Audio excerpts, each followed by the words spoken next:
بسم اللہ الرحمن الرحیم۔ السلام علیکم ناظرین۔ ٹنڈو آدم میں جماعت اسلامی کی خواتین رہنماؤں کی سربراہی میں فرانس میں گستاخانہ خاکوں کی اشاعت کے خلاف ایک احتجاجی مظاہرہ کیا گیا۔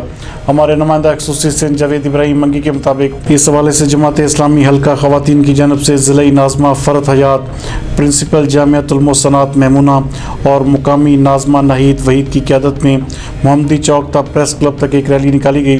ریلی کی شرکا خواتین نے ہاتھوں میں جھنڈے، بینرز اور پلے کارڈز اٹھا رکھے تھے جن میں فرانس کے صدر اور فرانس کے خلاف نعرے درج تھے۔ اس موقع پر پریس کلب ریلی کی خواتین سے جماعت اسلامی کے ضلعی نائب امیر مشتاق احمد عادل، کیم عبدالغفور انصاری، مقامی امیر عبدالستار انصاری اور حاجی نور حسن نے اپنے خطاب میں کہا کہ فرانس کی حکومت نے نبی اکرم صلی اللہ علیہ وآلہ وسلم کی شان میں گستاخی کر کے دنیا بھر کے 2.25 ارب مسلمانوں کے جذبات کو مجروح کیا ہے، مگر عالمی طاقتیں اور عالمی کفر خاموش ہے۔ اس مرحلے پر ہم مسلمانوں کا فرض ہے کہ ہم فرانس کی ہر قسم کی مصنوعات کا مکمل بائیکاٹ کریں اور مسلمان ممالک کے حکمران اس مرحلے پر خدا خوفی کرتے ہوئے OIC اور سلامتی کونسل کا اجلاس بلا کر فرانس کی مصنوعات کے بائیکاٹ کا اعلان کریں۔ انہوں نے مزید کہا کہ پوری دنیا کے مسلمان نبی صلی اللہ علیہ وسلم کے گستاخوں سے قطع تلقی کریں اور گستاخ رسول کو کیفر کردار تک پہنچائیں۔